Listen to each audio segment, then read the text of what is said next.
de Nación con Región, historias de Chile en dos museos. Desde el Museo Histórico Nacional estamos organizando estos ciclos, ¿cierto?, vinculados a los museos regionales, y en esta ocasión nos acompaña desde el Museo Histórico de Placilla, Pamela Fuentes, su directora. Hola, Pamela. Hola Hola, Carlos, hola Con un, Grace. hola, bienvenida. con un invitado, Pamela. Sí, él es Rolando Núñez, vecino de Placilla y uno de los fundadores del museo. Saludos entonces también a Hola, don Rolando. Rolando, bienvenido. Me acompaña también en esta ocasión Grace para poder realizar una visita por el Museo Histórico Nacional, y como muchos y muchas de ustedes se habrán dado cuenta, esta es una transmisión que evoca un poco los 129 años que precisamente se cumplen este mes de agosto y particularmente este día. Después Pamela nos hablará un poco más de una de las batallas más importantes de la Guerra Civil de 1891. Y además de eso, tengo el dato por ahí, Pamela después lo corroborará, el Museo Histórico de Placilla está de cumpleaños. Así que vamos a hacer una transmisión súper entretenida respecto de este tema y un poco vincular estos dos espacios, ¿ya? Bueno, dicho eso, entonces, Grace, nos vamos a ir a nuestro Museo Histórico Nacional. Así es, vas a compartir pantalla para que vean el museo. Bueno, este donde nos encontramos es el palacio que alberga el Museo Histórico Nacional. Es un edificio patrimonial, un monumento nacional muy importante. Se ubica actualmente en la Plaza de Armas, ¿no? Se construyó en 1804 y terminó de construirse en 1808 para albergar, ¿no?, la Real Audiencia en tiempos de la colonia, y después tuvo muchas funciones y fue ocupado por distintas instituciones desde la independencia hacia adelante, ¿no? Tiene, bueno, un recorrido cronológico sobre la historia de Chile, nacional, y también en 1982 se transforma en Museo Histórico Nacional. Yo no sé si vamos a dar inicio, pero creo que hay algún invitado que nos falta, ¿o no? ¿O estamos todos presentes? Hay alguien que tiene que llegar, ¿no? Hola, estimados, ¿cómo están? Hola, ¿quién es usted? Por favor, Hola, presente. Mi Hola. nombre es Daniel Castillo, soldado del Regimiento Constitución N1 del Ejército Constitucional de Chile, congresista que combatió en Concón y Placilla un día como hoy, 28 de agosto de 1891. La batalla acaba de terminar. Son No las le 11. puedo... Dígame. ¿Dónde estamos? Ah, es que usted no escuchó la parte. Estábamos contándole a todos los que nos están escuchando que bueno, del edificio, del palacio, de lo que fue la Real Audiencia, ¿no? ¿Ya? Que se construyó. Y usted me dice que bueno, que participó en la batalla, ¿no?, de Placilla. Y bueno, yo les voy a contar que este palacio en ese tiempo era Intendencia de Santiago. Es un palacio muy importante para la historia de Chile, y en ese momento también es un edificio clave en el país, ¿no? No sé si Disculpe, nos ¿está en la quiere... Plaza de Armas o no? Plaza de Armas, Mira, mi justamente. papá me llevaba cuando chico, cuando en la Plaza de Armas, allá cerca del Paseo Edwards, me acuerdo. Y me Sí, acuerdo, ese es el museo ahora, mire, ¿eh? sí, ahora es el Museo Histórico Nacional. Eh, Acompáñalo. Aquí nos encontramos, y fíjese que justo vamos a hablar de la guerra civil tan terrible, ¿no?, de 1891, también de la batalla de Placilla, porque tenemos invitado a Pamela del Museo Histórico de Placilla, ahí en el Hay mismo un lugar. museo ahora, mire, Sí, mire. y entonces no sé si a usted le parece que nos acompañe en este recorrido, porque así usted nos puede dar información que quizás nosotros no tenemos. ¿Le parece o no? Impecable. O sea, quiero ver qué saben ustedes, porque es distinto escucharlo a verlo vivido. Así que Exacto. vamos a ver qué saben. Tal vez sea una conversación bien entretenida. Súper. Yo debo decir, antes de seguir, de que es primera vez que me pasa haciendo 4 versiones de este Nación con Región, de que aparece una especie de espíritu en este Museo Histórico Nacional, así que bueno, entre miedo, pero vamos a seguir avanzando por esta muestra del Museo Histórico Nacional y enhorabuena que te sumes, Daniel. Tenemos aquí enfrente una maqueta que representa precisamente el Valparaíso, la ciudad de Valparaíso en el año, como lo dice ahí, 1883. Y yo creo, Grace, que es súper importante, y Daniel, quizás tú también nos puedes ayudar en eso, bueno, primero decir que Placilla, actualmente, uno cuando va camino a Valparaíso se encuentra con algunos letreros que dice desvío hacia Placilla, y por eso es muy cercana la ciudad de Placilla más a Valparaíso que a Santiago. Entonces, es muy pertinente que veamos qué es lo que pasaba hacia las fines del siglo XIX en esta ciudad. Y para eso está maqueta. Sí. Sí, mira, justamente como tú dices, bueno, es una sorpresa que te teníamos, Pame, para que vieras tu Valparaíso, que lo tenemos en esta maqueta en el museo. Y bueno, en 1883, porque es una fecha clave, ¿no? La ciudad de Valparaíso, todo pasaba en esta ciudad, tenía los bancos, era la capital financiera, económica, vivían las familias que manejaban todo el aspecto como económico del país también, se instalan alemanes, franceses, italianos, ingleses, tenemos el puerto, ¿no? Y es el puerto de paso o de conexión entre el Océano Atlántico y el Océano Pacífico. Cumple un rol muy fundamental en la cultura, en las finanzas, como decía, están los primeros bancos. Y en este año, tú me confirmas, se inaugura el primer ascensor de Valparaíso, el ascensor Concepción, si no me equivoco, ¿verdad? Y ahora viendo, tú, Pame, me ayudas si estamos ubicándonos bien, pero en donde están los barcos es la parte portuaria de Valparaíso, y si nos situamos como al medio, un poquito hacia la izquierda, me parece que por ahí hacia el interior se encontraba o se encuentra Placilla, ¿no? Entonces, si tú nos puedes contar en ese momento, todo pasando en Valpo, ¿qué pasaba en Placilla? O sea, no solo era quizás una conexión entre Santiago y Valparaíso como una pasada obligada por Placilla. Entonces, cuéntanos quizás qué pasaba entre esas fechas en Placilla. Sí, Grace, tú bien lo dices, Valparaíso, la capital, el principal puerto del Pacífico Sur por aquella época. No sé si me escuchan bien, espero que sí, estamos con Sí, esta súper protección. bien. Y Súper. bueno, contarles que Placilla, si bien al igual que Valparaíso, nunca fue fundada, nacieron de manera espontánea, ¿cierto? Placilla se configuró como un espacio súper importante, como sitio de descanso de las carretas y de toda la comunicación que iba desde el puerto de Valparaíso a la capital de Santiago. Entonces tenían que descansar los caballos, las diligencias, retomar fuerzas para continuar Casablanca, Curacaví y llegar a Santiago. Eran viajes extremadamente largos, agotadores. Y sí, Placilla tuvo sus sorpresas también. Incluso antes de 1883, en Placilla, por ejemplo, se corrió las primeras carreras a la inglesa de todo Chile. Antes de que surgieran en Viña del Mar, se corrieron ahí en septiembre de 1864. Entonces, el Mercurio de Valparaíso en ese entonces puso en su titular: la Inglaterra va a estar en Placilla, perdón. Y de hecho, según otras noticias, todo el comercio, toda la gente de Valparaíso se fue toda a Placilla a presenciar ese tremendo espectáculo. Nunca antes había ocurrido algo así. También podemos decir que Placilla fue tan importante para la ciudad de Valparaíso, tan importante que hoy día tenemos un rico patrimonio industrial. Por ejemplo, se construyó el lago Peñuelas. No es un lago natural, sino que artificial. A pesar de que eso fue inaugurado recién en el año 1900, pero todas estas ideas previas venían del siglo XIX.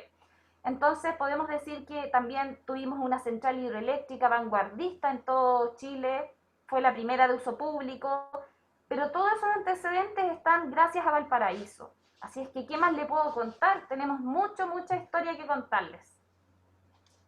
Pamela, hay una pregunta ahí. En realidad, ¿cuánto se demoraba uno en el siglo XIX llegar desde el puerto de Valparaíso hasta el interior a Placilla? ¿Por qué después se transforma en un lugar estratégico y se da esta batalla precisamente hace ciento y algo años? Si no me equivoco, era más de un día de viaje a Santiago, lo que hoy en día nos toma alrededor de una hora y media. Pero Pero de yo sé Valparaíso a Placilla. no, de Valparaíso a Placilla, a ver, yo no recuerdo cuánto es exactamente, si, no sé si sabe Rolando cuánto se demoraba antiguamente del centro de Valparaíso a Placilla. Eran varias, harto rato. Unas 4 horas. Más o menos, 4 horas. Imagínense lo que nos toma hoy día desde el centro de Valparaíso a Santiago, que nos toma mucho menos, 1 hora 15 minutos, 1 hora y media, poquísimo. Y antes no, eran largos trayectos.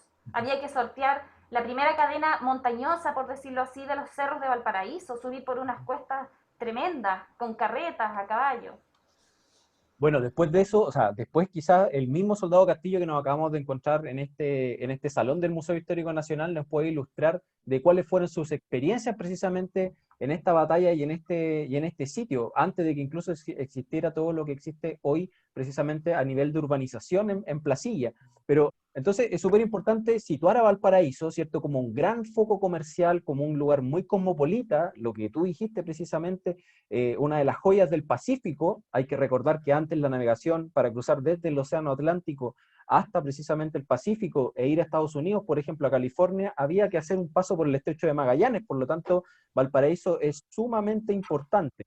Pero el siglo XIX, así como hoy en día estamos en el fondo conmemorando la batalla de Placilla, es un espacio de tiempo en el cual se conforman casi todos los estados nacionales de América Latina, y tenemos, por cierto, ahí una batalla, ¿cierto? Una guerra previa a 1891, que es nuestra guerra civil. Tenemos una guerra que es la denominada Guerra del Pacífico con Perú y con Bolivia, ¿cierto? En el año 1879. Y nosotros en el Museo Histórico Nacional, si seguimos avanzando, y este tour virtual que está abierto en el fondo a cualquier persona que quiera realizarlo a través de nuestro sitio web, el Museo Histórico Nacional tiene y resguarda objetos que precisamente también hacen alusión a este proceso de la guerra civil, porque es, por decirlo así, y después el soldado Castillo nos va a ayudar precisamente a eso, a dilucidar cuáles son las diferencias entre estos procesos. Pero tenemos un enfrentamiento bélico, ¿cierto?, en el Océano Pacífico, que va a enfrentarnos previamente a un proceso de guerra, ¿cierto? Y que el Museo Histórico también ha dado cuenta de eso a través de sus redes sociales, precisamente del álbum de mutilados que hemos tenido y que son consecuencia precisamente de esos procesos. Pero, ¿qué nos dice Así acá, es. Grace? ¿Qué tenemos Sí, por acá? mira, esta sala nos habla un poco de la Guerra del Pacífico, como tú dices. Principalmente, bueno, hay muchos objetos del combate naval de Iquique, ¿no? Que es lo que como uno más relaciona con la Guerra del Pacífico o Guerra del Salitre, también, vamos a saber por qué hay gente que lo denomina así. Entonces tenemos objetos del Huáscar, de la Esmeralda, pinturas de Arturo Prat, vestimentas de Arturo Prat, cuadros de la batalla de Angamos, me parece, de la escuadra, ¿no? Y también hay objetos importantes, si tú te vas más a la derecha, porque la batalla no solo se libró en el Océano Pacífico, en el mar, sino que en gran parte, muchos años, fue en tierra, ¿no? Con el ejército, en el desierto de Atacama, en la sierra incluso, y en la parte peruana. También tuvimos, bueno, el Morro de Arica, que se conoce mucho. Y hay una imagen ahí muy importante que tú puedes mostrar de la cantinera Inés de Suárez, Sí, o sea, sí, Inés de Suárez, perdón. Me estoy yendo a otra época. sí, Ahí, es otra porque época. también participaron, claro, en la Guerra del Pacífico. Ahora, ¿por qué estamos hablando de la Guerra del Pacífico antes de irnos de lleno con la Guerra Civil? Y aquí también me va a apoyar el Soldado Castillo, lo voy a llamar. Soldado Castillo, porque la Guerra del Pacífico es un aspecto clave para entender la Guerra Civil de 1891. ¿Por qué? Porque esta guerra, claro que se da, que Chile se enfrenta con esa alianza que hizo Perú y Bolivia, ¿no? Por tres razones más o menos, porque las razones en hechos históricos específicas y a ciencia cierta son así más o menos complejas, ¿no? Entonces, por una parte, no estaba tan delimitado los límites que ya venían de la colonia. Por otra parte, el avance que había tenido Chile, ¿no?, de prosperidad era un poco distinto a los otros países. Y bueno, y el que todos conocemos, que es el punto más clave, era las salitreras, la explotación y venta del salitre que estaba en ese sector del norte, donde habían distintas empresas privadas explotándolo. Una de esas, muy poca cantidad, era Chile, pero entonces se libra esta guerra, que es ganada efectivamente por Chile. Por lo tanto, Bolivia tiene que ceder su parte de Antofagasta y Perú la parte más de la región de Atacama, más hacia arriba. Y luego, en el año 1929, se delimita Arica para Chile, Tacna para Perú. Por lo tanto, Chile lo que pasa es que toma posesión de estos territorios, ¿no?, y de los territorios de la salitrera, que era lo más importante. El tema es el siguiente. Lo que pasa es que, si bien Chile, y se peleó por eso, murieron los soldados, fue muy terrible, mucho sacrificio, pero resulta que Chile se queda con este espacio de territorio para explotar y venta de salitre, pero no es dueño de ese lugar, ¿no? Sino que la mayoría de los dueños son, o sea, mayoritariamente ingleses, ¿no? Una parte de empresas chilenas muy mínima, es un porcentaje muy mínimo. Entonces lo que hace Chile es que recauda por impuesto. Igual era bastante dinero, pero aún así lo que se ganaban los dueños y los que explotaban era así muchísimo más. Y ahí aparece un personaje complejo, ¿no?, que es John Thomas North, ¿no?, que era prácticamente dueño y señor de todo. Y entonces, ¿cuál es el tema que comienza acá? Sale candidato el presidente, que aquí Carlos puede mostrarnos la imagen para que lo podamos reconocer. Él es un personaje, bueno, clave en la guerra civil. Y lo que pasa es que él tiene un discurso, ¿no?, y aquí se mezcla con lo que empieza a generar este conflicto con los congresistas, un congreso que tenía todas las personas de las mejores familias, conservadores, liberales, pero todos eran de la élite, ¿no? Eran las personas educadas, los hombres que votaban, ¿no? Entonces, la mayoría de este congreso no pensaba igual que el presidente Balmaceda. Entonces, el tema es que el presidente Balmaceda, en su discurso y en su programa de gobierno, era un programa gigante, o sea, muy importante, el cual requería muchísimos recursos económicos para tenía grandes ideas de obras públicas, ¿no?, de la educación, y tenía un concepto social bastante desarrollado.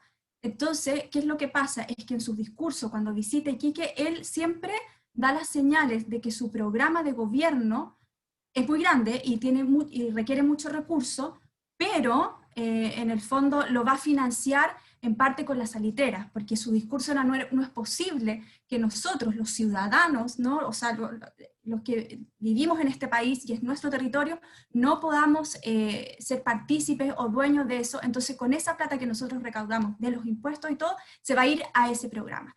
Y los congresistas no estaban muy de acuerdo con meterse con los dueños de los territorios, y tampoco en que gastara tanta plata en estos proyectos. O sea, está bien que avancemos como país, pero no de esa manera, ¿no? Entonces ahí empieza ese conflicto entre ellos, que es muy largo, es muy complejo. El presidente Balmaceda también tenía un tinte, como se dice, bastante dictatorial, porque él pensaba, ¿no?, que era la única forma de que él pudiese llevar a cabo ese programa. Él estaba convencido de la importancia de educar, de la importancia de que los recursos fueran para todos y que el país tenía que ser moderno. Estábamos a puertas al siglo XX, entonces Chile debía ir avanzando, tener el ferrocarril, tener conexión, educación, preparación de las personas. Y se encuentra entonces con un congreso que le lleva permanentemente la guerra, ¿no?, hasta el punto en que efectivamente, cuando él quiere proponer su presupuesto para el próximo año, el Congreso le dice que no se lo van a aprobar. Por lo tanto, él decide que no está dispuesto a transar, y en su reunión con su gabinete y sus ministros dice, bueno, me lo rechazan, no importa, pero yo como presidente, porque bueno, hay que entender que veníamos de una constitución de 1833 muy potente, donde el presidente era así, tenía un poder supremo, y el Congreso entonces se veía un poco desdibujado en este plan y siempre estaba como por abajo. Entonces el presidente dice, ok, no importa, por decreto supremo yo me autodesigno el presupuesto del año anterior, por lo tanto tengo recursos para poder seguir avanzando con mi programa. Y ahí el Congreso, o sea, colapsa, declara ante los medios de comunicación que esto no, que está fuera de la ley, las facultades del Congreso no las puede pasar a llevar, qué sé yo, y quieren firmar entonces un acta para deponer al presidente, y el presidente entonces lo que hace es cerrar el Congreso, y eso ya, bueno, a todo esto la Armada ya venía armando el tema porque lo querían sacar de la presidencia, ¿no?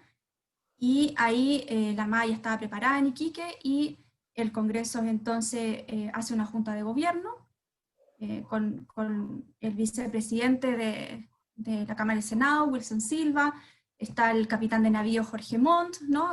La Armada toma posición absolutamente de los congresistas, parte mayoritaria del ejército con Balmaceda, pero algunos disidentes se van hacia el otro bando, y también Barros Luco también es uno de los integrantes de esa junta de gobierno. Y ahí en el norte controlan el tema de las salitreras, ¿no? Y con eso ya tenían asegurado lo que a ellos les interesaba, y después ya se trasladan para poder seguir la batalla en Valparaíso y luego Santiago. No Grace, sé, qué importante lo que estás ¿quieres diciendo, decir algo? porque creo yo que precisamente acá emergen muchas cosas de las complejidades que tiene la historia que tú acabas de nombrar. Por una parte está, cierto, esta gran riqueza que ingresa a las arcas fiscales, y está después la manera de, en el fondo, no distribuir necesariamente, sino que cómo invertirla. Y ahí hay una tensión dentro de la misma élite que va precisamente a derivar después en los conflictos entre muchas veces la línea congresista, que después yo creo que Daniel Castillo nos va a ilustrar sobre eso, y por otra parte los balmacedistas, es decir, hay una posición política, una tensión entre lo que uno reconoce como conservadores y liberales permanentemente, y ahí, o sea, precisamente cuando uno habla de Balmaceda, ¿cierto? Y el post-balmacedismo, uno se enfrenta a lo que la historiografía ha denominado el periodo parlamentario. Pero fíjense cómo en este Museo Histórico Nacional, nuestro Museo Histórico Nacional, sitúa como uno de los inicios de este periodo parlamentario precisamente al enfrentamiento del cual hoy día estamos haciendo una conmemoración y cumpliendo, ¿cierto? 123 años aproximadamente de esta batalla, la batalla de Placilla, que se desarrolló donde están precisamente nuestros amigos. Yo invitaría a que quizá nos ayudara a interpretar esta fotografía el soldado Castillo, porque precisamente lo veo además con un atuendo que es, pareciera ser de la época. No sé si él quizás pudiera, yo aquí veo uniformes blancos, él también está de blanco. ¿Por qué estás vestido así, Daniel? Bueno, primero que todo, qué tremenda ver esa foto. Qué tremendo ver esa foto, porque es como volver al campo de batalla. Me acuerdo de ese momento pasó el día 29 de agosto, del 29 al 31 de agosto, en donde se estaban armando las piras para quemar a los muertos. Me acuerdo que ahí estuvimos ayudando. Qué tremendo, qué impresionante volver a verlo. Y bueno, en base a lo que contaron, a lo que contó Grace, hay hartas cosas que son distintas o que se ven de distinta manera cuando uno lo vivió. Yo me acuerdo que el 7 de enero del 91 yo estaba en Valparaíso, porque mi papá es comerciante, tenemos un negocio cerca del centro, y vi cómo se levantó la escuadra. Fue en la mañana, fue a la madrugada, a las 6 de la mañana, del 7 de enero.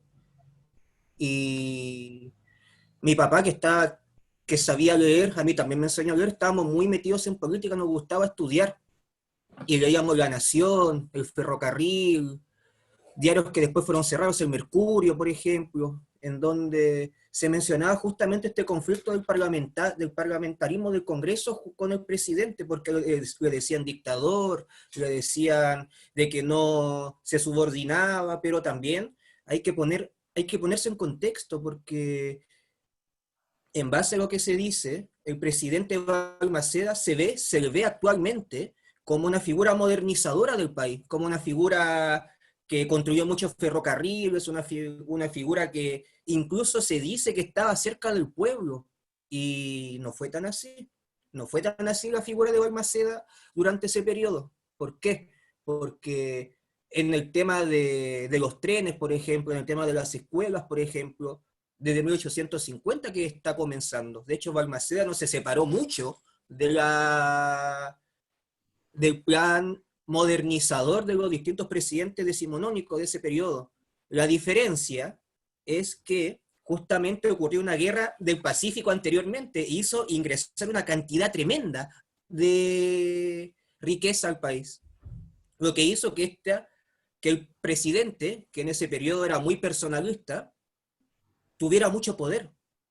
Y también me acuerdo de lo que decían los medios de comunicación, de que Balmaceda era muy egocéntrico. Y eso también historiadores posteriores lo pudieron comprobar en base a sus cartas, en donde se estaba generando esta figura, como bien dijo Reis, como dictatorial, que fue generando distintos conflictos. Me acuerdo, por ejemplo, antes de la Guerra Civil, que es un tema de hartas aristas, antes de la Guerra Civil, Balmaceda intentó, eh, si bien no nacionalizar las empresas del salitre, sino que les intentó sacar el monopolio de los ingleses para ponérselo a burgueses chilenos. Y también intentó tener un mayor control de los bancos, que chocaba directamente con los intereses de su propia clase.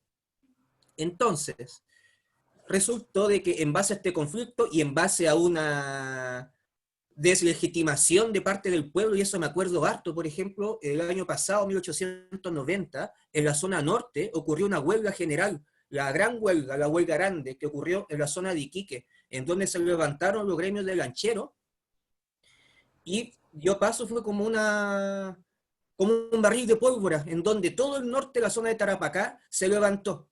Pero una zona recién tomada, una zona que se ganó a sangre y fuego en la Guerra del Pacífico.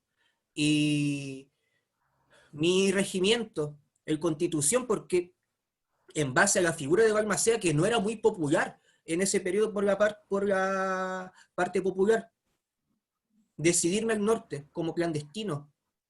Y llegué al Constitución. Y me acuerdo de los soldados, me acuerdo de esa imagen que está ahí, porque ahí veo el Pancho, por ejemplo, un compañero que conocí en el norte, que yo estaba al lado de él cuando le dieron el balazo, es el que está justo abajo, el primero. Al menos la muerte fue instantánea, no lo sintió. Y ahí lo conocí en el norte, era un pampino salitrero. Él había combatido en 1890.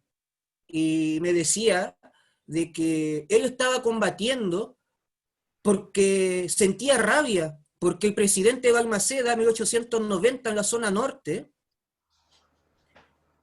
cuando se levantó los gremios salitreros, los lancheros, los panaderos, en vez de darle soluciones, los reprimió.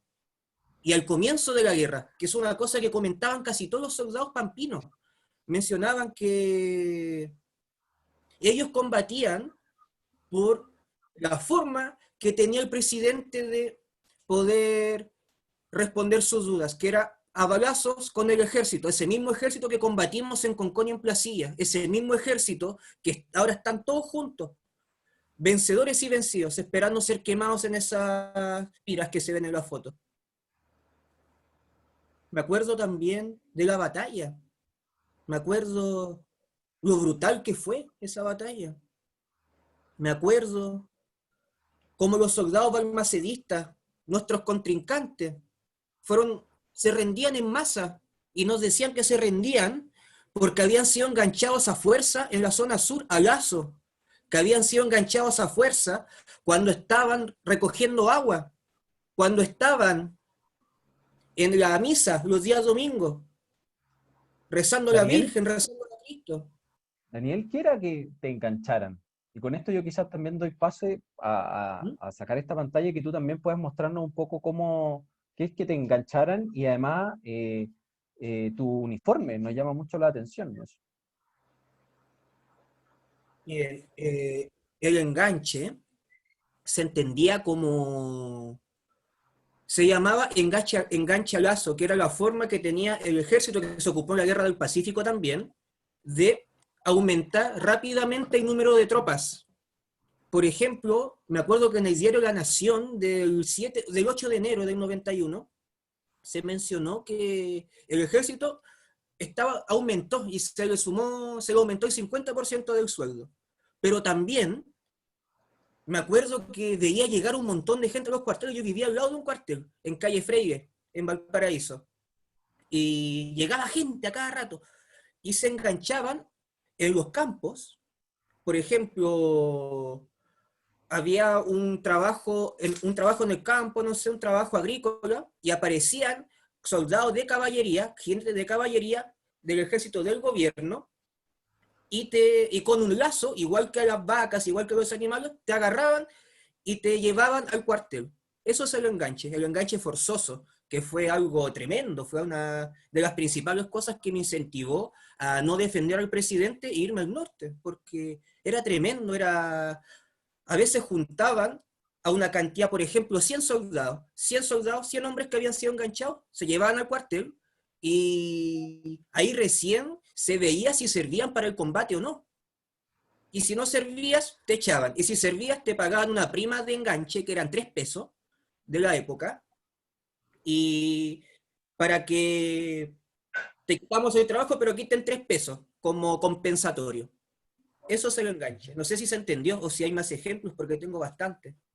Y claro, igual estamos invitando a que la gente que nos está escuchando pueda dejar sus comentarios en donde esto está saliendo transmitido. Te contamos, Daniel, de que además en esta época tenemos la posibilidad de transmitir a distintas partes del mundo a través de una plataforma que se llama YouTube.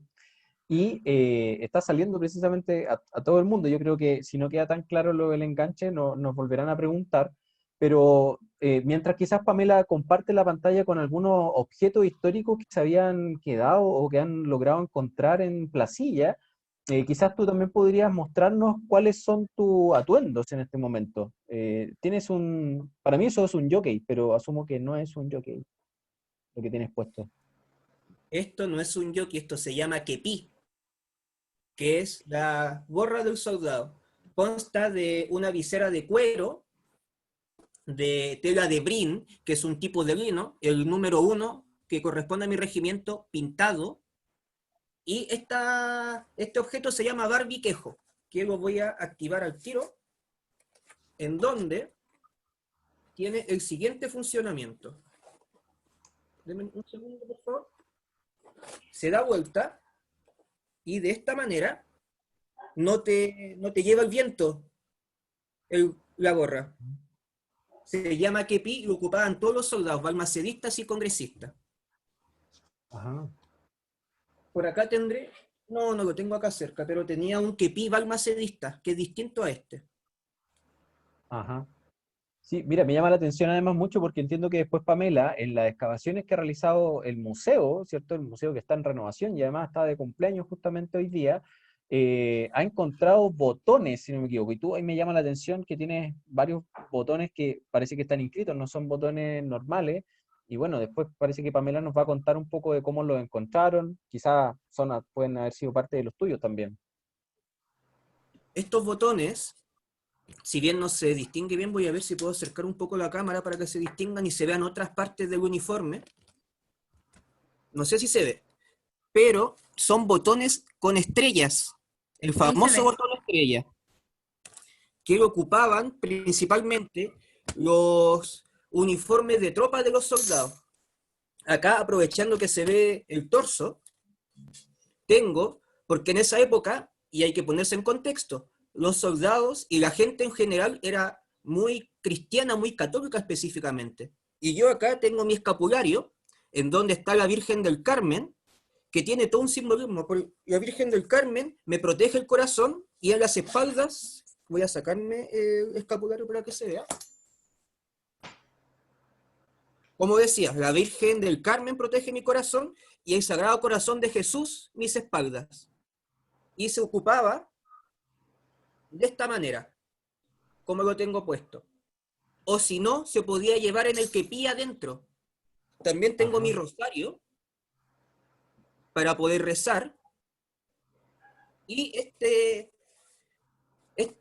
implemento se llama canana. La canana es un tipo de morral donde se guardan las cajas con municiones para poder disparar nuestro rifle, que lo tengo acá, que fue el que ocupamos, el Mannlicher 1888. De esa manera, que fue uno de los principales agentes tecnológicos que nos hicieron ganar. Mi uniforme blanco es de Brin, que igual que el kepi, es de un tipo de lino grueso que se compró al ejército peruano al comienzo de la guerra, como por junio, por ahí aproximadamente. Otro tipo de uniforme era un uniforme plomo de paño de lana, por ejemplo, estos sombreros de paño que estos sombreros viejos, no sé si los conocen. Ese material, pero un poquito más delgado, como tipo ropa para que se pueda mover, que se hicieron en el norte, pero este uniforme en particular fue comprado como sobrante del ejército peruano de la Guerra del Pacífico, porque se tenía que uniformar a un ejército que se hizo en 3 meses en la zona norte. Acá tengo mi listón rojo en el brazo izquierdo, indispensable para poder diferenciarse como soldados congresistas. Por ejemplo, y acá voy a sacar 2 temas que son súper interesantes de mencionar.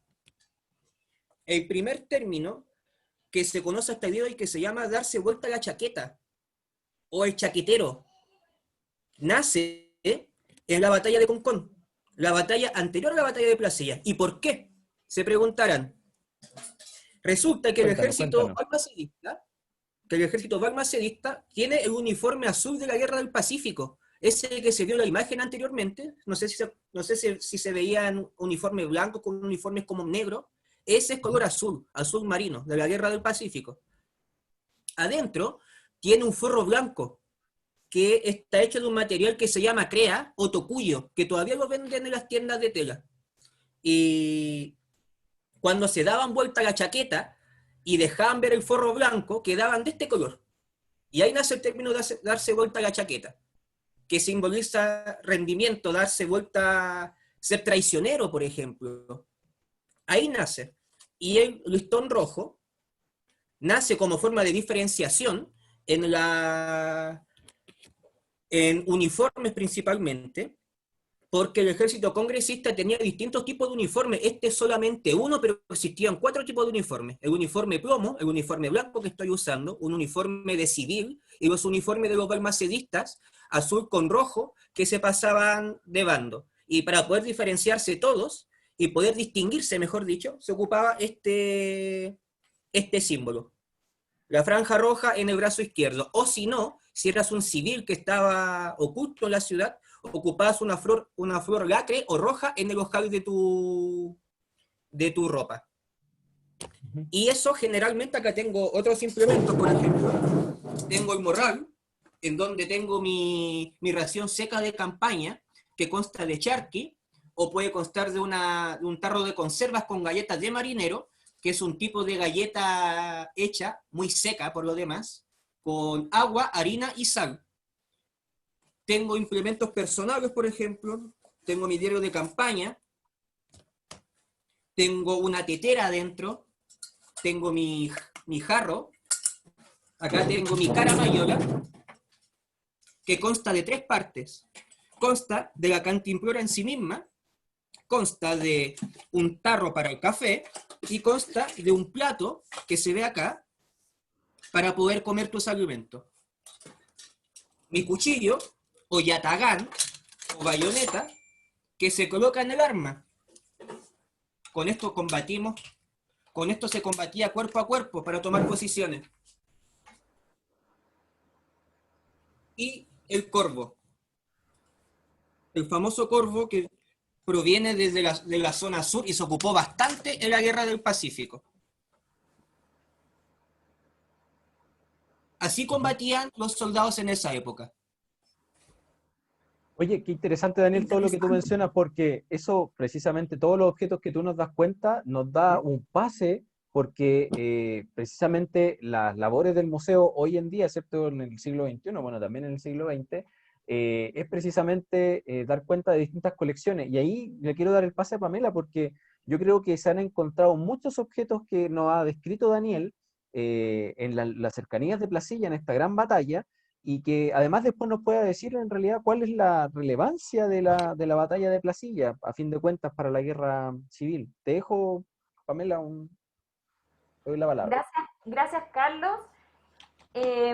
Mira, justamente nosotros estamos en una fase que el museo, además de estar cerrado por la pandemia, está cerrado porque estábamos en un trabajo de una nueva museografía. La imagen que ustedes están viendo ahí, nosotros estamos acá, no sé si se ve acá la imagen, esta ventana, estamos en el segundo piso del museo, que es la oficina.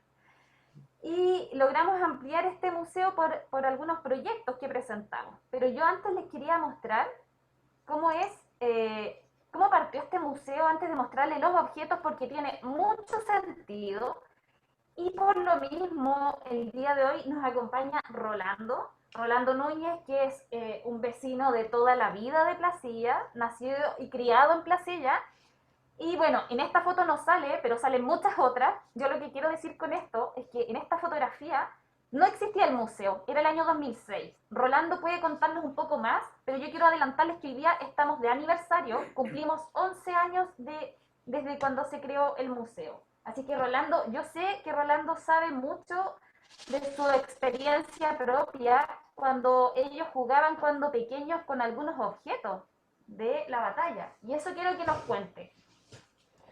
Bueno, de chico a mí me gustó coleccionar cosas.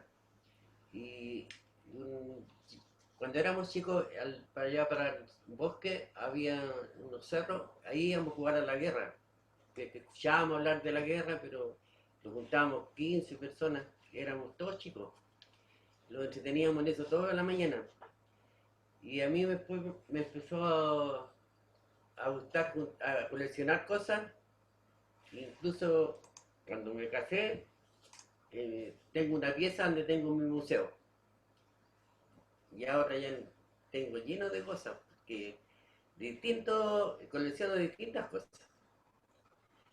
Y eso, como te dijera, llegó unos amigos una vez que querían hacer un centro cultural. Ellos han llegado a una población nueva que había aquí y no conocían muy poco de Placilla. Y como sabían que yo conozco todas las partes famosas que hay ahora, porque antes no eran muy famosas las cosas que había aquí en Placilla. El Salto al Agua casi nadie lo conocía, pero yo lo conocía de chico. Ahora el Salto al Agua es súper famoso. Y después que formamos el Centro Cultural y llegó la posibilidad de hacer un museo, y entonces actualmente soy el único que queda de lo que empezamos hace más de 16 años. Siempre fui el tesorero, todavía soy el tesorero, y del Centro Cultural y del museo también. Rolando es como un tesoro vivo para nosotros. Y Sí, bueno, oye, Pame, como decía Rolando, ¿sí? qué bueno esa mención, porque precisamente muchos museos comunitarios más pequeños, regionales, nacen de una iniciativa de la comunidad. O sea, ahí don Rolando, a partir de su experiencia de niño, quizá transfiere colecciones precisamente al museo. Exactamente, eso es lo que te iba a comentar. No solamente Rolando, sino que varios vecinos más, porque en el fondo no están las capacidades para que haya por ejemplo, dentro de las personas, ¿cierto? Para que haya un buen plan de conservación preventiva. Y nosotros estamos profesionalizando cada vez más nuestro trabajo, gracias a los fondos que hemos podido conseguir del Ministerio de las Culturas.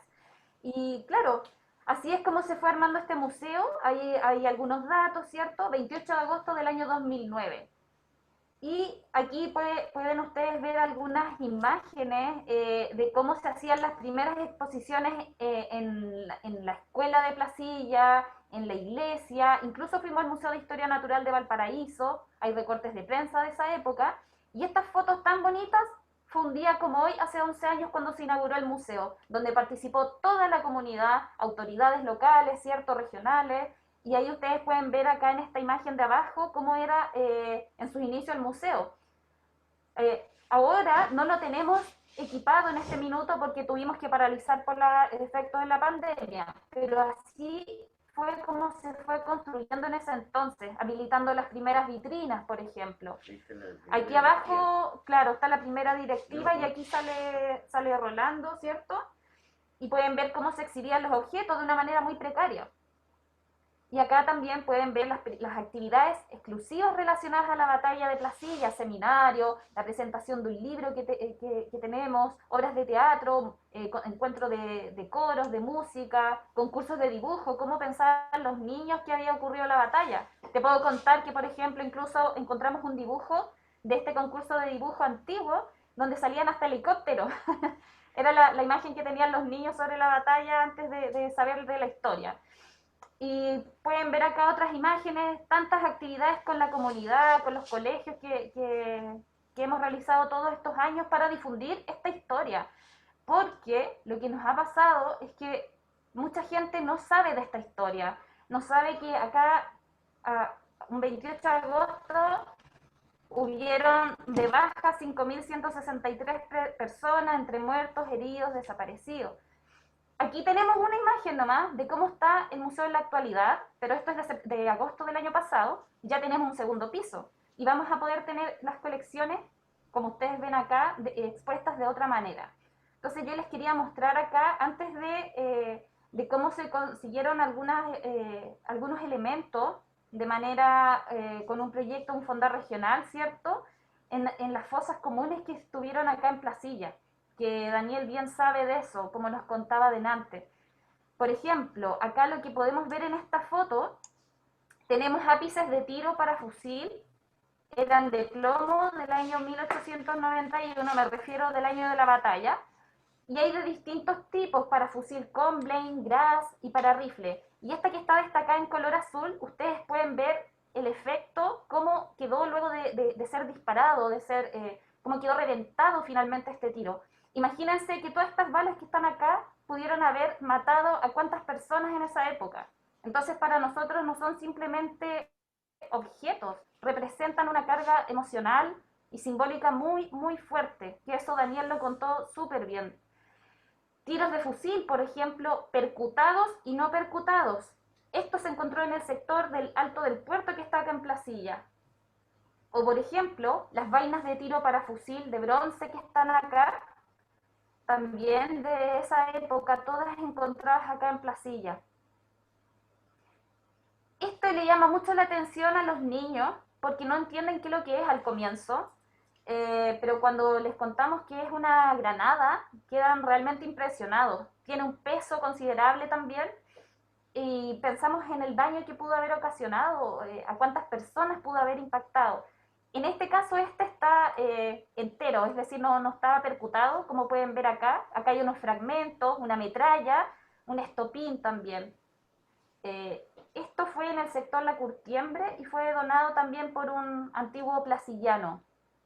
Y miren esto cómo está deformado por el tiempo, con óxido, ¿cierto?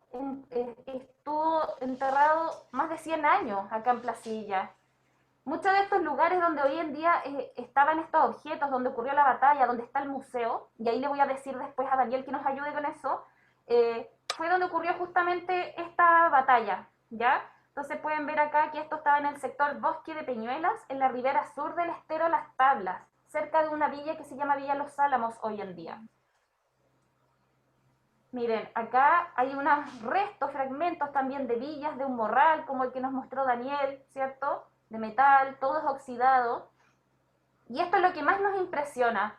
Como yo les contaba, estos son objetos tan comunes, tan corrientes, pero que finalmente tienen una carga simbólica muy, muy grande. O sea, esto iba pegado prácticamente al cuerpo de las personas que combatieron aquí en Placilla. Y hoy en día para nosotros de verdad que son un tesoro. Fíjense esto que Daniel lo mostró perfectamente, los botones con las estrellas de 5 puntas, y en la cara posterior está detallada la inscripción Smith & Bright de Birmingham, encontrado en el sector alto del puerto de Placilla. Fíjense ahí, estos están en buen estado de conservación, pero también se encontraron otros que estaban quemados, completamente quemados. Esta foto me gustaría que la pudiera explicar Daniel, porque él fue un testigo de esa época. No sé, Daniel, si tú nos pudieras contar, por favor. Otra foto de los, de los incendios. Esa foto es tremenda, es porque podemos hablar muchísimo de ella. Por ejemplo, partamos por algo súper sencillo. En la fila de los soldados muertos, hay un soldado que tiene como una gorra en su cara, no sé si la logran observar, que es el cuarto, Principio. es Sí, el acá. principio. La pregunta es, ¿por qué tiene la gorra en la cabeza y los demás no? Y eso es porque probablemente le llegó un disparo en la cara y lo dejó deformado. Y su cara era demasiado fea, demasiado horrible debido a la herida, que se la decidieron tapar. Eso era algo muy común que sucedía en los campos de batalla, durante la batalla. También se ve en esta imagen que los soldados tienen sus chaquetas abiertas. No sé si se fijan bien, o algunos no tienen chaqueta. Y eso se debe a que después de la batalla, y esto porque así son las guerras, los soldados muertos o heridos fueron saqueados, le robaban todo objeto de valor después de la batalla. Y un tema tremendo es que detrás de los caballos que se ven en la imagen, justo detrás, inmediatamente detrás, se encuentra el museo actualmente. El Museo de Placilla, donde está Pamela y donde está Don Rolando. Ahí es donde se encuentran. Atrás se ve un campo de basura, un campo de restos, por ejemplo. Se ve la leña arrumada para quemar los cuerpos. Estos son momentos que de verdad tienen una carga tremenda, ¿sí? Es tremendo volver a verlo. Por ejemplo, no sé si puedes subir, Pamela, a la imagen de arriba, por favor, donde se ven los botones. Acá, ¿sí? No, más arriba, la imagen que Los mostraste de los botones. botones, Pame. La otra diapo. Eso, la otra diapo.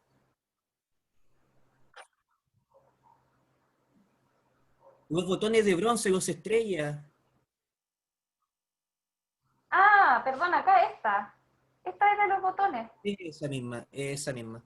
Los Esa, botones sí. Esta, disculpe. en la esquina superior derecha, no sé si se fijan, están como color verde, tienen como un residuo verde. Acá. Sí. Y están como más chicos. Eso Eso. se debe a que esos botones fueron quemados en una fosa común, en una pira común, esos pertenecen a soldados muertos. Todos esos botones pertenecen a soldados que murieron en la batalla. Y recuerdo que para quemar los cuerpos, nosotros juntamos madera y 400 litros de parafina. Y con eso los quemamos. Nos demoramos 3 días en hacerlo. Y me acuerdo que los botones quedaban así, quedaban negros como verdes por el bronce, porque esos botones son de bronce. Y cuando se queman se oxidan. Y el óxido del bronce es verde. Entonces, lo que se está viendo ahí no son solamente restos de bronce, solamente o un botón estampado con estrella. Allí hay sufrimiento, allí hay muerte, porque todos esos botones que están quemados porque eran parte de algo, eran parte de alguien que ese 28 de agosto murió.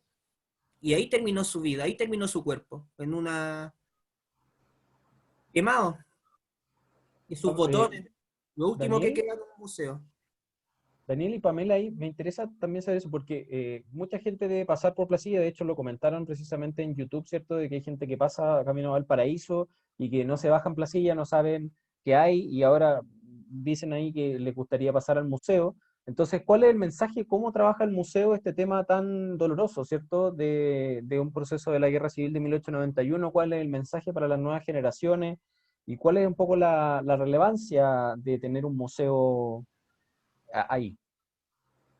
Bueno, es un aspecto súper importante porque generalmente se entrega muy poca información como la que ha contado Daniel acá el día de hoy, en los programas académicos. Es casi como que se ve de una pincelada o de manera más básica. Quizás algunos otros establecimientos educacionales profundizan más en esto, y por lo mismo tenemos muchas visitas hasta el año pasado, hasta el antepasado, porque el año pasado estuvimos en ampliación, de muchos colegios, no solamente de Placilla. Lo bueno es que cada año toma más interés de distintos colegios que son de otras comunas. Entonces, ¿por qué? Porque fue una guerra, como se le denomina, fratricida entre hermanos, chilenos contra chilenos, que ocasionó mucho daño a nuestro país, muchas muertes. O sea, es una de las guerras quizás más cruentas que ha tenido nuestro país, incluso más que la guerra del Pacífico. Y pocas veces se comenta también sobre esta historia más humana, sino que siempre se ha abordado desde la historia oficial. Y aquí lo que murieron fueron personas, las que sufrieron fueron personas en Placilla. Entonces nuestra propuesta es justamente tomarlo desde ese punto de vista más humano. Son importantes los personajes, cierto, reconocidos, pero es también tan relevante todas estas personas que fueron enterradas en fosas comunes, que sus familias nunca más pudieron volver a verlas, nunca más supieron de ellas, simplemente desaparecieron del mapa de nuestro país. Entonces el museo también se plantea desde casi como un museo de sitio, en el mismo lugar donde ocurrieron los hechos, porque no queremos que esta historia se desconozca, no queremos que esta historia se olvide, y tampoco queremos que estos hechos vuelvan a ocurrir nunca más en nuestro país. Entonces esa es nuestra postura. Creemos que hay que rendirles un homenaje a todas estas personas, independientemente del bando que hayan sido, porque finalmente fueron víctimas de todo este proceso que terminó en nuestro país. Claro, ahí es súper interesante eso, porque precisamente esta actividad de Nación con Región, desde el Museo Histórico Nacional, la planteamos como una necesidad de evaluar también nuestro guión, porque el espacio siempre es limitado, ustedes lo saben, y muchas veces uno nombra un proceso, pero detrás de ese proceso, o ese dato, o esa fecha, hay un sinnúmero de otros procesos que están convergiendo y que precisamente ayudan a entender mejor la historia. Ahora, yo también, ahora a Daniel, para presentarlo también a la gente, nos acompañó como espíritu en algún momento, está caracterizado y todo, pero es justo también decir que Daniel ha investigado el tema, él está precisamente cursa estudios de posgrado en la Universidad de Valparaíso vinculado a temas de historia, y ahí también me gustaría preguntarle a Daniel, ¿cuál definitivamente es la relevancia, además de que es la última batalla, ¿cierto?, de esta guerra civil? ¿Cuál es la impronta de Placilla? ¿Qué significa para la historia de Chile como suceso histórico Placilla? O sea, Placilla, la batalla en sí misma, es un punto de inflexión, lo que se conoce en historia como el inicio de un nuevo proceso. Placilla comienza un nuevo proceso histórico que finaliza en 1925, el periodo parlamentario. Pero la impronta, la importancia de Placilla en la historia, quiero responder con dos afirmaciones. La primera, ¿por qué Placilla? Principalmente, ¿por qué la batalla fue en Placilla? Que es una pregunta que también uno se tiene que hacer. Porque la campaña del sur, la campaña final de la Guerra Civil de 1891, es una batalla que tenía como objetivo, como bien mencionó Grace en su minuto, de primero tomar Valparaíso, debido a su importancia como puerto comercial, y su importancia como puerto también, porque todo tenía que ser traído desde el norte, porque la base de operaciones del Ejército del Congreso estaba en el norte, justamente, se tenía que tomar Valparaíso.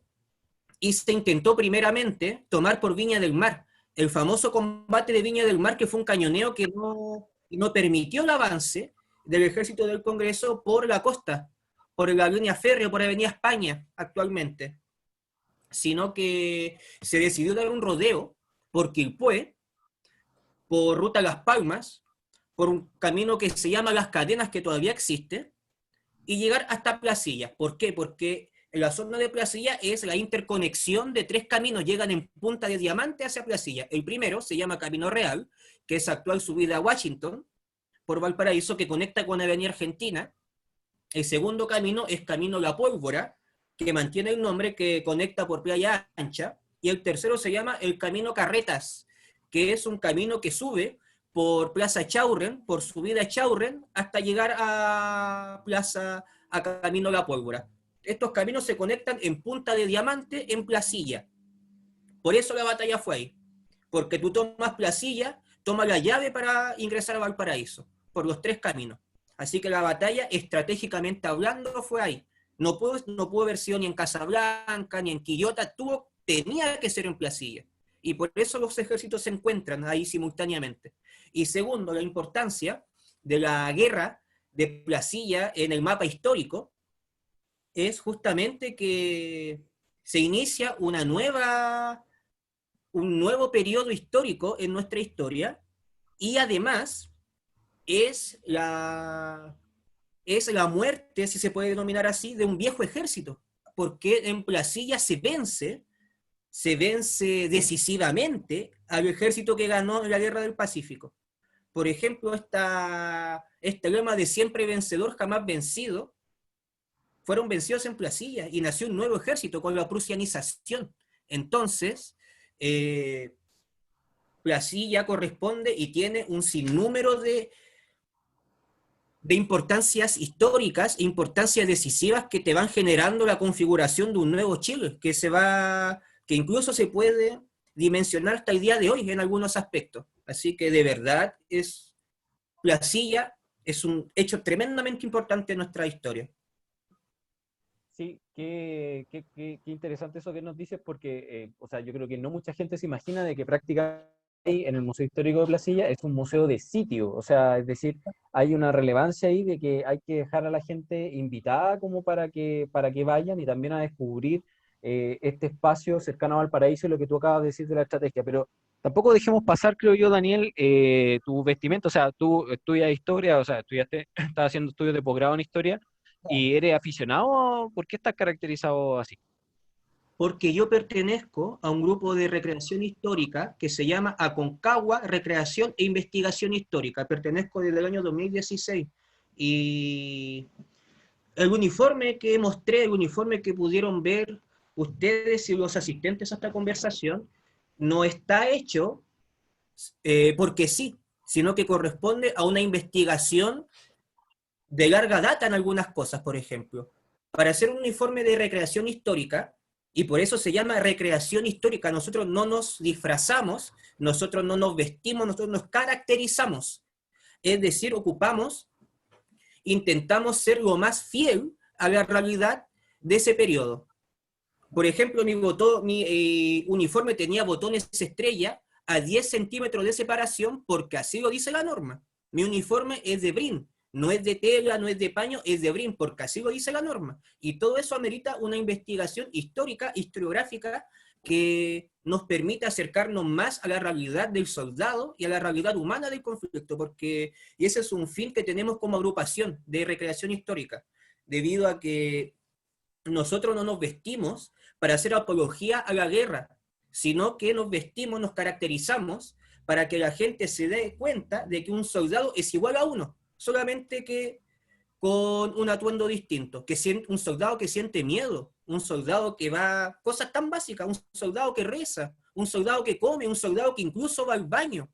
Son cosas que intentamos lograr ver y enseñar a la comunidad en base a nuestra confección de los uniformes y en base a la enseñanza de este periodo histórico en concreto. Así que sí se puede denominar que la recreación histórica es un hobby en sí mismo, pero es un hobby con una gran impronta histórica e historiográfica que merita una investigación más allá. Así que no sé si le respondí la pregunta, Carlos. Sí, absolutamente. Bueno, no sé si Grace y Pamela quieren complementar eso respecto de los roles de los museos y, bueno, lo que tenemos como Museo Histórico Nacional también, Grace. Sí, bueno, por una parte me parece súper interesante que tengamos yo voy a seguir con el Soldado Castillo. Daniel, perdóname, pero para mí eres Soldado Castillo. Ningún problema. Sí, creo que es fundamental entender que un museo, bueno, y eso es lo lindo, ¿no? A través de las colecciones uno puede ir más allá, puede salir un poco de esa versión oficial, que fue un poco lo que yo conté, ¿no? Pero qué lindo que esas colecciones y los museos te permitan hacer relecturas, variadas lecturas y tener muchas Claro. interpretaciones de La hechos riqueza. o de personas. Claro, que en el fondo te van enriqueciendo y sobre todo lo que vimos ahora, me parece a mí en esta actividad, algo muy importante que es humanizar los procesos históricos, ¿no? La guerra civil y la batalla en particular. Qué importante es la historia para todos nosotros humanizarlo y saber que en verdad era no solo lo que uno está leyendo o ve, sino que era real. Las personas como nosotros, ¿no? Sentían, vivían, dialogaban, se relacionaban. Y yo no sé, Senado Castillo, si usted lo dijo, pero y si lo dijo, perdón, pero me interesa mucho, como si cortito quizá, me puede contar o nos puede contar, a ustedes como soldados, como o chilenos, cuando se iban a la batalla, cuando están en este proceso, porque me imagino que la vida de ustedes era un poco eso en este periodo, ¿no? Dice que va al norte, después está la batalla aquí en Concón, en Placilla. ¿Qué sentían ustedes? ¿Qué conversaban? O sea, yo me pregunto como, ¿por qué estamos peleando? ¿O para qué estoy luchando? ¿O por qué voy a morir? ¿Ustedes entendían lo que pasaba en esta otra tipo de clase? ¿O los que mandaban en el país o lo organizaban? ¿Ustedes estaban de acuerdo o no pensaban esas cosas? Como que no, solo en luchar por un ideal o porque tengo que cumplir con el presidente Balmaceda o porque tengo que apoyar a los congresistas porque es mi deber por la patria. ¿Pensaban en el tema de la salitrera? ¿Qué pasaba con los recursos? No sé, ¿qué pasaba con ustedes? ¿Qué Esa pensaban? pregunta,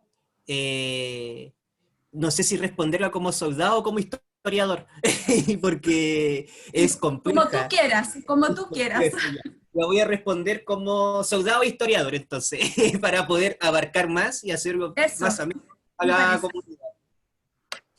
Eh, en base a esto, yo me hice esa misma pregunta, Grace. Me hice esa misma pregunta cuando estaba investigando el proceso histórico. ¿Qué pensaban los soldados? ¿Qué conversaban? ¿Qué hacían en el campo de batalla? Y es tremendo saber de que los soldados en el campo de batalla, antes de la batalla, intentaban evitar el tema. A ellos no les gustaba conversar de la batalla que venía, porque eran humanos, porque sentían miedo. Y eso se ve mucho, por ejemplo, existe un testimonio de de un personaje que después iba a tomar mucha trascendencia histórica que se llama Luis Orrego Luco, el cual combatió como sargento mayor en el regimiento Chañaral N5 congresista, el cual menciona que antes de la batalla los soldados estaban lívidos, estaban pálidos, estaban temblando de miedo y él también, porque no querían morir. No querían morir y los soldados se daban fuerza entre ellos para poder combatir, para poder dar pecho a las balas. Algunos tocaban sus escapularios, por ejemplo, algunos lloraban en silencio, porque las guerras sacan todos los sentimientos a flor de piel, porque es un periodo de adrenalina y es un periodo donde o vives o mueres o quedas herido con un dolor tremendo y probablemente mueras también. Así que en el ámbito del campo de batalla, de la situación previa a la batalla, que ahí es un tema bastante interesante justamente para humanizar el conflicto, y por eso, entre otras razones, somos recreadores históricos con la agrupación, porque nosotros somos historia viva, justamente. Por eso humanizamos, porque somos historia viva. Entonces, en base a eso, obviamente estos sentimientos nacen y surgen por algo los soldados están ahí combatiendo, por algo los soldados probablemente mueran en una lucha que o entienden o no entienden totalmente. Y en ese sentido salto a la segunda pregunta que hiciste, Grace, en donde acá hay que hacer una clara distinción. Los soldados congresistas, los que yo represento, fueron en su mayor parte voluntarios a combatir a la guerra a los combates de Concón y Placilla, que es un tema crucial. ¿Y por qué fueron a combatir? Porque lo que mencionaba anteriormente es que en el año 1890 existía una animadversión hacia Balmaceda, debido a que lo reprimió y no escuchó las solicitudes de su las solicitudes que ellos hicieron durante la huelga de 1890. Pero también el ejército balmacedista, también esto hay que ponerlo en contexto, porque los soldados balmacedistas, los que fueron enganchados a fuerza, ocurrieron tres factores, los cuales fueron cruciales para entender lo que ellos pensaban o lo que ellos sentían durante el conflicto. Primero, se tenía el recuerdo de la Guerra del Pacífico, el famoso pago de Chile, en donde los soldados fueron a combatir y cuando vuelven, después de ofrecerles el oro y el morro, justamente, no les pagan nada. Y los soldados quedan, obviamente, apesadumbrados y se sienten traicionados al fin y al cabo. Ese es un primer factor que incentivó a que los soldados no participaran. Un segundo factor es que los métodos de enganche que tenían el ejército gobiernista, el ejército del gobierno, eran sumamente violentos también. Eran absolutamente violentos. Y tercero, que desde el año 1888, y acá hay un texto muy bueno para poder investigar, que se llama Balmaceda en la poesía popular, de una historiadora que se llama Micaela Navarrete, en donde va viendo a través de la poesía y cantos populares y dibujos, incluso, este cambio que se va generando en la percepción de Balmaceda dentro del mundo popular. Y ahí también hay un texto muy bueno de un historiador que se llama Rafael Sagredo, que estaba viendo, que estuvo hace un poco tiempo acá en una entrevista a la hora del museo, en donde se va viendo que a veces Balmaceda llegaba a pueblos donde lo abucheaban y tenía que irse, porque Balmaceda, y este es uno de los principales aportes que hizo Sagredo, fue uno de los primeros presidentes, el primer presidente, mejor dicho, que recorrió el país a tren, en un texto que se llama Vapor al norte y tren al sur, los viajes presidenciales de Balmaceda. Y ahí se va viendo este cambio que al fin y al cabo no logra conectar con el pueblo. Y esto se va viendo con fuerza durante las campañas de Concón y Placilla, donde la deserción fue abismal, fue tremenda. Y por esos motivos que expliqué anteriormente sucede. Se tiene por una parte un ejército congresista que está envalentonado, que siente rabia debido a que el presidente el año pasado no cumplió sus promesas y pagó con represión, y por otro lado un ejército del gobierno, el cual fue enganchado a fuerza, el cual sentía rabia y se sentía traicionado por el pago de Chile. Ah, y otra cosa que es súper importante, que antes que se me vaya, cuando el ejército del gobierno, los soldados enganchados estaban en el cuartel, en los cuarteles corría un periódico que se llamaba El Recluta, que está actualmente, por si alguien lo quiere revisar, en la Biblioteca Nacional y en la Biblioteca del Congreso en Santiago, cuando abran, obviamente, en donde los escritos periodísticos que estaban dentro de ese diario eran sumamente anticlericales, eran anti-iglesia.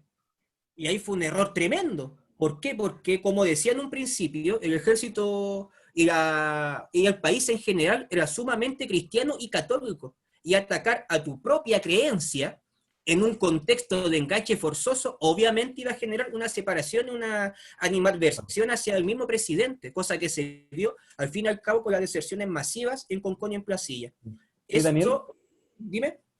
ahí, o sea, que me llama harto la atención el tema de claro, del tema de la figura, al final se va construyendo la figura histórica, porque no pasa solo con Balmaceda, también, bueno, pasa la construcción de la figura histórica, ¿cierto? Con O'Higgins en su momento, Carrera, como todos estos grandes héroes tienen ahí su proceso, o los sujetos históricos.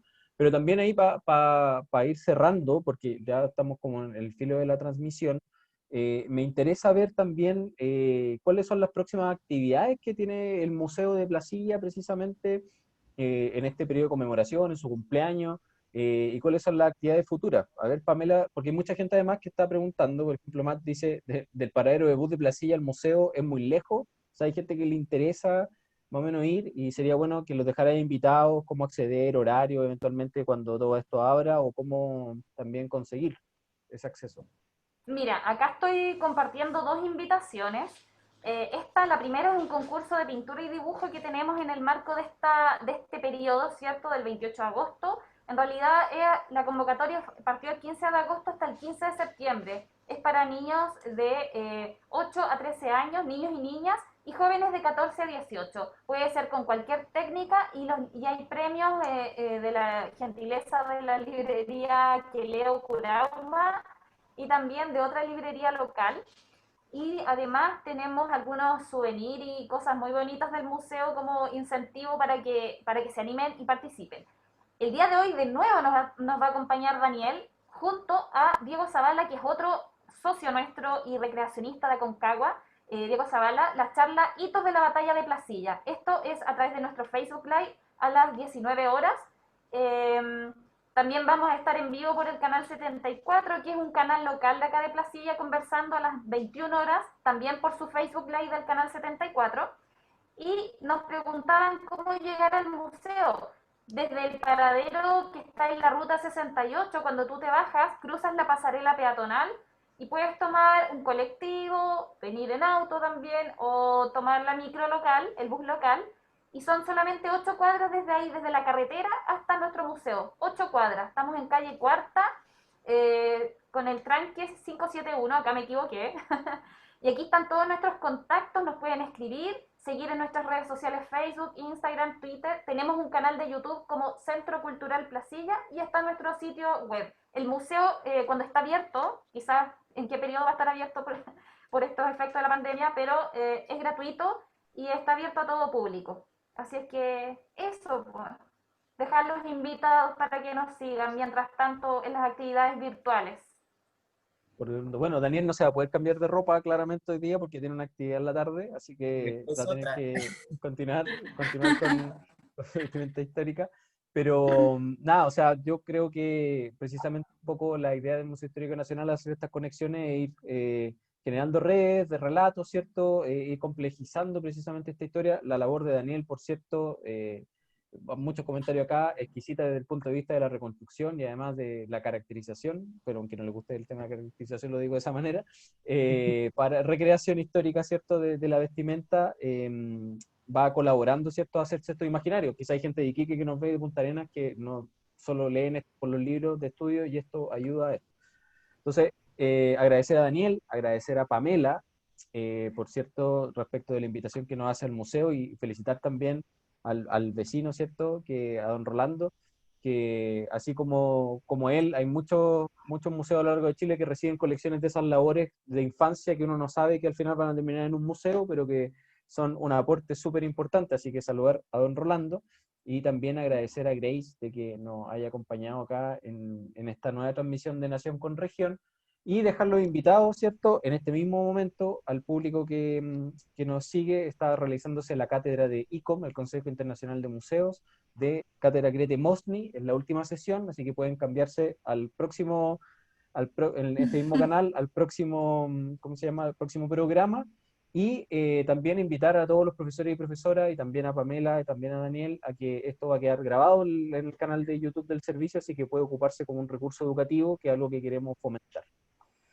Así que bueno, un día más, otro programa más de Nación con Región. Le agradecemos a todos y todas a quienes nos acompañaron en las transmisiones y también al equipo de Canal Digital del servicio, por el servicio que nos acaban de colaborar. Así que nos veremos en una próxima edición de Nación con Región.